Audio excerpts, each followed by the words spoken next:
पाहताय प्रहार टीव्ही, सत्यमेव व्रतम। नमस्कार, प्रहार टीव्हीमध्ये आपलं स्वागत आहे। विधानसभेची रणधुमाळी सध्या सुरू झालेली आहे। अनेक नेते आयाराम गयारामचा प्रकार सध्या सुरू आहे। हिंगोली विधानसभेचा जर आपण विचार केला तर हिंगोली विधानसभेमध्ये भाजपचे तानाजी मुटकुळे, शिवसेना उबाटाचे रुपाली पाटील गोरेगावकर, अपक्ष भाऊ पाटील गोरेगावकर हे सध्या निवडणुकीच्या रिंगणात आहेत। यामध्येच आपण जर बघितलं तर यशवंत संघर्ष सेनेचे संस्थापक अध्यक्ष विष्णू कुराळे यांनी भाजपचे तानाजी मुटकुळे यांना जाहीर पाठिंबा दिलेला आहे। विष्णू कुराळे यांच्या जाहीर पाठिंब्यामुळं असं म्हणता येईल की तानाजी मुटकुळे यांचं थोडंसं पाडं जड झालेलं आहे। आपण विष्णू कुराळे आपल्यासोबत आहेत, आपण त्यांनाच विचारून घेऊयात यासंबंधी। विष्णू कुराळे साहेब, आपलं स्वागत आहे। नमस्कार। सर्वप्रथम मला सांगा की आपण पाठिंबा दिला आहे, हे खरं आहे का? नाही, हे अगदी खरं आहे, कारण लेखी स्वरूपामध्ये आज आम्ही मुटकुळे साहेब यांना पाठिंबा दिलेला आहे। नेमकं कारण काय याचं, का आपण का म्हणजे मुटकुळे साहेबांना पाठिंबा दिला आहे? याचं कारण म्हणजे ज्यावेळेस ते रनिंग आमदार होते त्यावेळेस त्यांनी आमचा धनगर समाजाचा जो एस-टी आरक्षणाचा प्रश्न प्रलंबित होता, त्या एस-टी आरक्षणाच्या संदर्भात त्यांनी लेखी शासनाकडे सरकारकडे पत्र दिलं होतं की धनगर समाजाला एस-टीची अंमलबजावणी व्हावी यासाठी। आणि दुसरी गोष्ट, सेनगाव या ठिकाणी पुण्यश्लोक अहिल्यादेवी होळकर यांच्या स्मारकासाठी 1,08,00,000 रुपयांचा त्यांनी निधी मंजूर करून आणून दिलेला आहे। एकंदरीत जर म्हटलं तर आपण ही आपली संघटना आहे, आपण त्यांना समर्थन दिलं आहे, तर समाजाचं नेमकं याच्यावर प्रतिक्रिया काय आली? नाही, मी हा पाठिंबा द्यायच्या अगोदर आमच्या समाजातील जे काही प्रतिष्ठित असतील, संघटनेमध्ये काम करणारे आहेत, अशा जवळपास 100 लोकांची बैठक घेऊन त्यानंतर मी हा पाठिंबा दिलेला आणि सर्वांच्या सहमतीने हा पाठिंबा दर्शवलेला आहे। आपण जर बघितलं तर हिंगोली जिल्ह्यातील 3 विधानसभा आहेत, तर ही हिंगोली विधानसभा झाली। इतर विधानसभेचा आपण विचार केला आहे कुठे कोणाला पाठिंबा संदर्भात? नाही, अजून तरी इतर ठिकाणचा पाठिंब्याचा आम्ही विचार केलेला नाही, पण या 2 दिवसात कळमनुरी मतदारसंघामधली आमची धनगर समाज व माझ्यासोबत इतरही ज्या काही संघटना आहेत यांची 2 दिवसात बैठक घेऊन आम्ही पाठिंब्याचा निर्णय घेणार आहोत।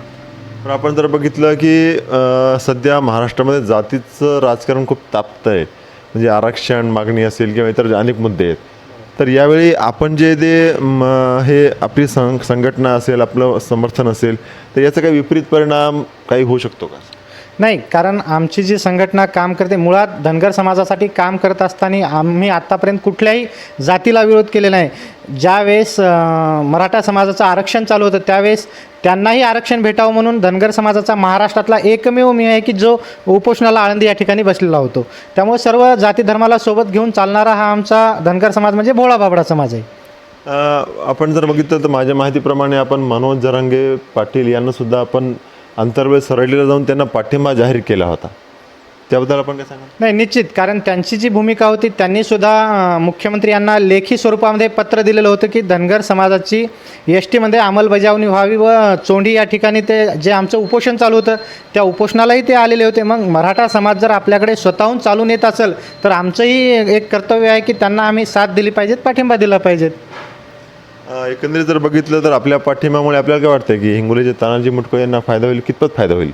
निश्चितच त्यांना फायदा होणार आहे, कारण या हिंगोली मतदारसंघामध्ये आमचं हटकर धनगर समाजाचं 35,000 मतदान आहे आणि त्यांनी जे आत्तापर्यंतचं काम केलेलं आहे, कार्य केलेलं आहे, त्यामुळं आत्तापर्यंत तरी आमच्या धनगर समाजातले म्हणजे त्यांना विरोध करणारे असं कोणी नाही, कारण जे जे विरोध करणारे होते ते स्मारक दिल्याच्या नंतर बऱ्यापैकी पॉझिटिव्ह झाले आणि मुटकुळे साहेबांच्या ते सर्वजण सोबत आहेत। एकंदरीत जर बघितलं तर राजकारणाचं जातीय ध्रुवीकरण होताना दिसतंय, तर याचा कितपत फायदा होईल आणि कितपत नुकसान होईल?